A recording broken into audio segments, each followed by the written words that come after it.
Bapak Ibu, forum kebangsaan ini memang idenya dari saya. Lalu saya mentransfer ide saya kepada Pak Yohanes Mardiono. Pak Yohanes Mardiono mentransfer kepada Pak Anang. Pak Anang mentransfer kepada Mas Jakob. Sekarang yang kedelep-delep sama Mas Jakob sekarang. Maksudnya kedelep-delep itu acara ini sepenuhnya Mas Jakob yang menyiapkan. Jadi Bapak Ibu, kerinduan saya adalah, ayo umat Kristen dan umat Kristiani ini kita bersatulah. Kita ini ada di sini sudah lama. Saya tinggal di Lampung Timur itu sudah 23 tahun. Tetapi yang namanya Dema di tingkat kabupaten saja miskin sekali. Betul nggak? Aduh, miskin. Nah sekarang pertanyaannya, kenapa miskin? Ya karena kita nggak bersatu. Sekarang kalau gereja sudah didatangi calon anggota dewan yang bukan seiman, dikasih duit sekretariat, sudah nilai mati-matian dimenangi. Sementara calon anggota dewan yang dari kita sendiri yang berjuang minta-minta dukungan, minta-minta bantuan dicuekkan. Padahal itu saudara kita sendiri seiman. Itu menjadi keprihatinan saya, Bapak. Sehingga kalau kita ada apa-apa, FKUK ataupun apa saja yang mau berhubungan dengan pemerintah, kita nggak punya teman, nggak punya orang yang bisa kita mintain tolong karena dewannya nggak ada dari kita. Ada satu sekarang, tapi mereka pun berangkat bukan dari kita, mereka berangkat sendiri. Sehingga kalau ada acara-acara kayak gini, mereka juga nggak terlalu peduli. Mengaku menang juga nggak pernah didukung oleh gereja ataupun umat Kristiani.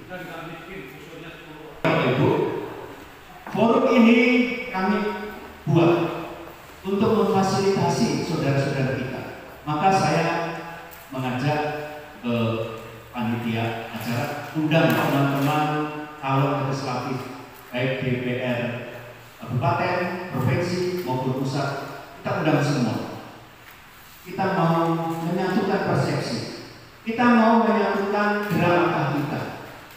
Saya berharap dengan adanya forum ini tahun 2004 nanti ada dari kita duduk di kabupaten, ada dari kita duduk di provinsi, ada dari kita duduk di pusat.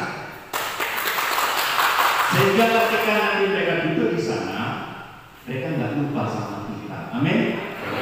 Ya karena kita pernah mengajak duduk di sini. Nah kalau mereka tahu-tahu sudah duduk di sana, tidak pernah kita ajak ngomong-ngomong, ya mereka berpikir saya duduk di sini bukan atas andil saudara kan begitu. Nah inilah Bapak Ibu, mari kita satukan hati kita satukan gerak dan langkah kita supaya umat Kristiani ini benar-benar menjadi berkat. Ibu sekalian, tugas saya sebagai penasihat dari forum kebangsaan ini adalah mengantarkan pada pemahaman supaya kita ini melihat sebenarnya antara para politisi Kristiani dengan gereja itu punya kepentingan yang bisa diselaraskan. Sekali lagi, yang bisa diselaraskan. Karena kalau nggak mau diselaraskan juga bisa, tapi ada yang bisa diselaraskan. Nah, saya sebenarnya sudah menyiapkan presentasi. Kalau saya siapkan bisa membangun kesepahaman untuk menyelaraskan kepentingan ini. Dan ini saya kira harus dimulai dari gereja. Kalau saya itu ngomong mana awal mula dari fenomena yang tadi disampaikan oleh Pak Hadi, itu kan dimulai dari gereja yang sejak Orde Baru ketika saluran-saluran politik Kristiani habis, kemudian gereja menjadi bersikap apolitis, ya. Dan kemudian gereja tersebar saluran politiknya kemana-mana, dan itu berlanjut dengan sampai dengan hari ini. Indonesia ini membutuhkan politisi-politisi yang baik, yang betul-betul bisa menjaga nilai-nilai yang dijadikan oleh para pendiri bangsa ini membangun bangsa Indonesia. Katakanlah simpelnya nilai-nilai Pancasila. Kalau bukan politisi-politisi yang baik, yang punya moralitas yang tinggi, siapa yang akan menjaga fondasi bangsa? Nah, diharapkan moralitas yang dibangun dari politisi-politisi yang berakar di dalam gereja akan bisa berkontribusi untuk merawat kebangsaan kita. Gitu. Nah, itu diharapkan kira-kira begitu. Jadi kawan-kawan yang ada di sini yang menjadi politisi ya, dan nanti akan bertarung di 2024, dimohon atau diharapkan tidak hanya melihat gereja ini sebagai sumber suara yang dalam Lampung Timur ada 28.000, kalau mata pilih dari 28.000 turut angka umumnya 65%, kira-kira mungkin ada 20.000 mata pilih ya yang bisa disebutkan. Nah, jangan hanya dilihat 20.000 mata pilih itu, tapi juga pahami bahwa gereja ini bisa menjadi sumber moralitas kita untuk menjalankan peran sebagai politisi.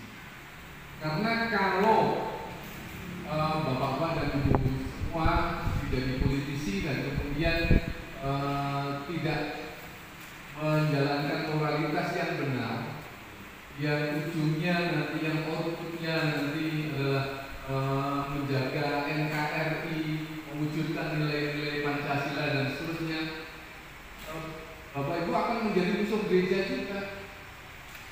Karena gereja bagaimanapun juga akan terus memelihara nilai-nilai seperti itu. Dan kalau Bapak Ibu menjadi musuh gereja, itu seperti ikan yang dikeluarkan dari air kolamnya. Bapak Ibu akan menjadi, tetap mungkin bisa berjaya menjadi politisi, tetapi kegiatan peran sebagai politisi itu tidak akan memperkaya jiwa kita, tidak akan memperkaya kehidupan kita.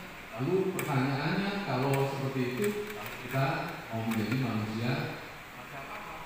Nah, diharapkan pertemuan ini kita bisa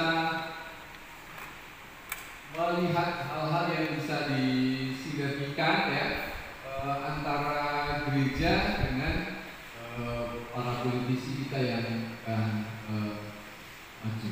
Sekali lagi, jangan fokus pada soal suara, karena kalau fokusnya pada suara, nanti kita akan menghalalkan semua cara untuk memecah belah gereja supaya kita bisa mendapat dukungan suara. Pengalaman yang luar biasa, Monsinyur Sugio Pranoto, jadilah Kristen sejati, Indonesia sejati. Saya kira kita juga menjadi orang Kristen sekaligus 100%, jadi warga negara juga 100%. Baik. Kemudian kalau kita melihat alinea keempat Undang-Undang Dasar 45, akan jelas bahwa menjadi politisi itu pastilah kita dalam rangka mengimplementasikan alinea keempat ya. Bunyinya saya ambil sepotong saja. Kemudian daripada itu membentuk suatu pemerintahan negara Indonesia, melindungi segenap bangsa Indonesia, seluruh tumpah darah Indonesia, memajukan kesejahteraan umum dan seterusnya, itu menjadi motivasi kita terjun ke situ. Oleh karena itu, definisi politik yang saya rumuskan sendiri, teman-teman caleg saya kira juga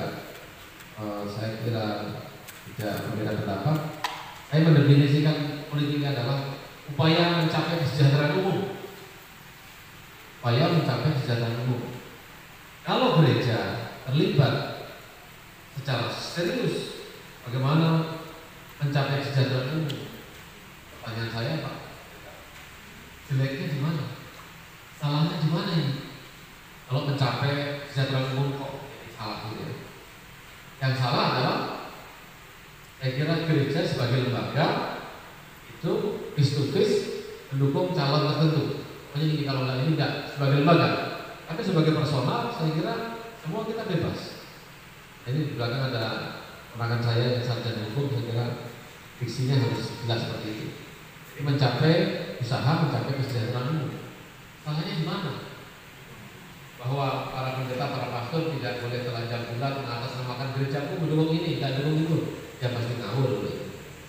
Jadi bahwa sebagai personal dengan dukungan, ya apalagi tuntunan moral, dukungan moral kepada para harus. Kira kan kalau kita tidak punya moral, ya jangan ngomong saya caleg Kristiani. Nah, sehingga dalam pemahaman saya sebagai seorang anak, saya anak Priantoro, saya tidak lupa untuk menyampaikan, saya caleg DPR RI KPU 2 Lampung, dulu 10 tahun sebagai DPD RI, melihat perjalanan kewenangan DPD RI yang memang sangat tidak sebanding dengan perjuangan mencari suara, maka saya kira lihat saya pada DPR RI mudah-mudahan jauh lebih efektif ke depan. Ya, kalau ada pertanyaan Pak Hadi yang tunjuk-tunjuk tadi itu, kira-kira kita sudah punya jawabannya nanti. Ya, oleh karena itu kriteria politisi Kristiani paling tidak saya mencatat pertama mesti moralitas, itu nomor 1. Yang kedua harus punya kapasitas, tidak boleh kaleng-kaleng, udah nggak ngerti peraturan, ngomong asal ngomong, kutip media, memalukan. Teman-teman PSI saya kira saya sangat mengikuti adik-adik muda di PSI yang luar biasa ya di sini.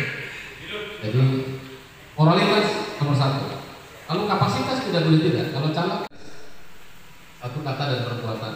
Dewan paling rawan dengan integritas. Rawan sekali. Ketika masuk semuanya baik-baik aja. Begitu ketemu uang, ketemu fasilitas, ketemu macam-macam, mulai berantakan integritasnya. Karena itu moralitas, kapasitas, integritas harus satu paket. Lalu yang saya tidak boleh sebut serius, tapi ini seringkali menjadi catatan penting, itu uang 50.000 tadi Pak. Isitas. Ya kan? Orang punya moralitas selesai, kapasitasnya selesai, integritasnya masih baik-baik saja. Tapi kalau nggak punya isitas, seringkali kita dianggap tidak. Ya, oleh karena itu saya kira kalau Kristiani memang harus punya 3 hal. Yang nomor 4 itu terserah Anda.